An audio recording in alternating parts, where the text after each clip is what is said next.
cold, hard cash.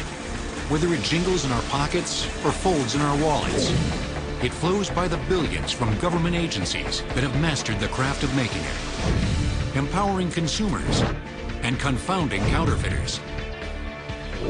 The result of time-honored technology, painstaking artistry, and precision automation. Now, money on Modern Marvels.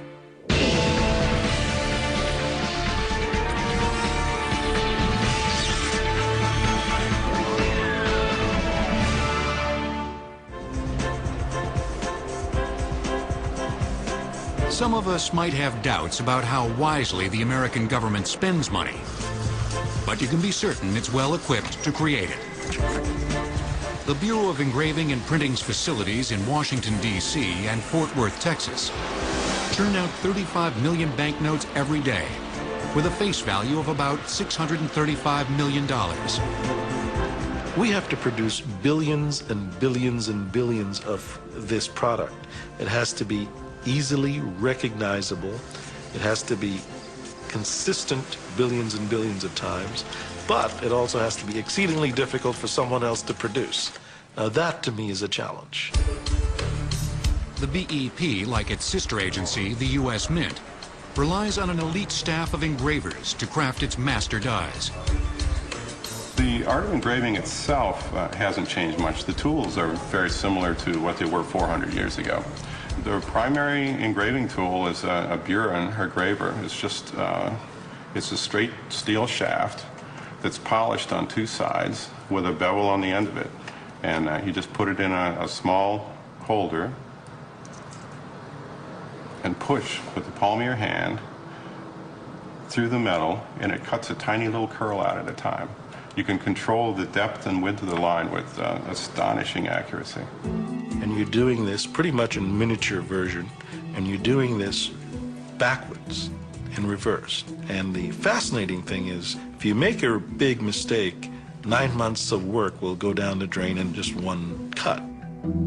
Making a mistake in an original die is a tragedy.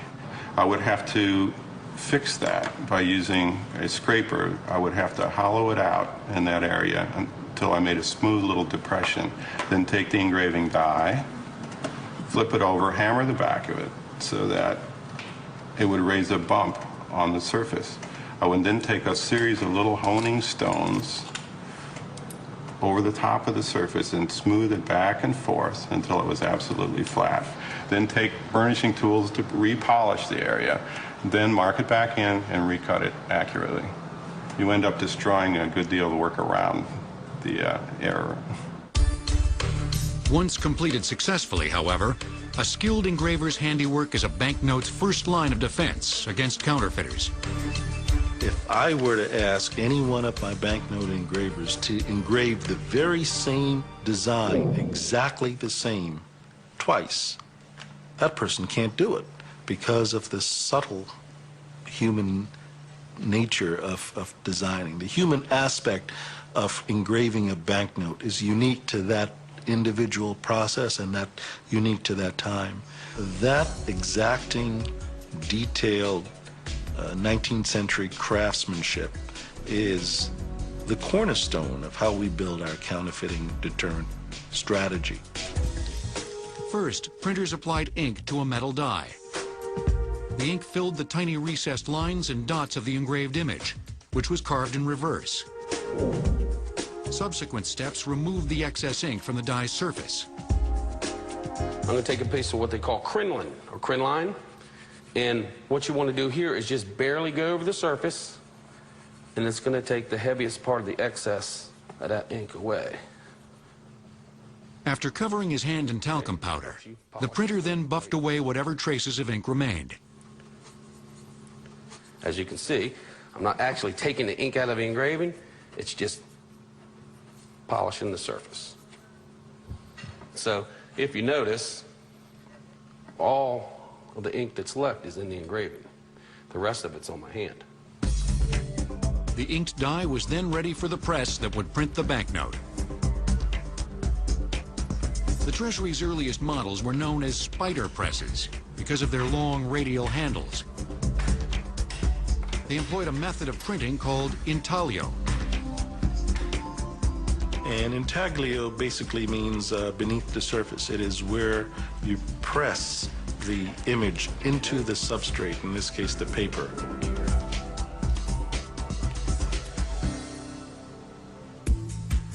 An intaglio press draws the blank paper, positioned atop the engraving, beneath its drum. This forces the paper into the die's finely recessed lines to absorb the ink. The resulting banknote features a subtle three-dimensional effect. The surface of the note is slightly raised. If you pass your hand on any object that's intaglio printed, you will be able to feel differences and ridges, and that adds to the distinctiveness of currency. Until 1929, federal banknotes were a half-inch wider and nearly an inch and a half longer than today's. Designing a smaller note enabled more notes to be printed for every turn of the press. The dimensions of our bills haven't changed in 3/4 of a century, but virtually everything else about them has. Making the new generation of currency combines old-school craftsmanship and cutting-edge technology.